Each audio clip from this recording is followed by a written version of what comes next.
rais bu. Gol. Gol bo'ldi. Ha, gol. Молодцы. Aferin.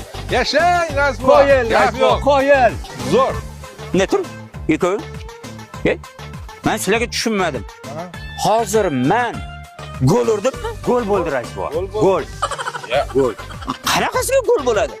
Gol bo'ldi rais bu. Futbol tarixidagi eng chiroyli gol hozir bo'ldi. Uni ham siz urdingiz. Turdiqul aka. Bakining. Keling yoqqa. Mana shu odam to'g'risini aytadi. Mahallamizni vijdoni. Mana to'g'ri so'z, to'g'ri yashagan odam. Mana siz ayting, hozir o'yinni ko'rdingiz-a? Ha, ko'rdim. Zo'r o'ynadingiz. Hozir meni tepgan to'pim gol bo'ldimi, ha? O'zingiz ayting. Ha? Ko'rdingiz-ku, gol bo'ldimi shu? Endi eskidan bir gap bor rais bor. Ha. Haliga amallarni qabul bo'lishi niyatga bog'liq. Ha? Eshitgansiz-a? Ha. Sizni niyatingiz gol urishmidi yoki shunchaki ermakka tepdingizmi? Ha? Niyatim albatta gol urish edi. Ha, niyatingizga yetdingiz. Ha, gol. Ana, aytmadim. Yoshligimdan futbolni zo'r o'ynayman.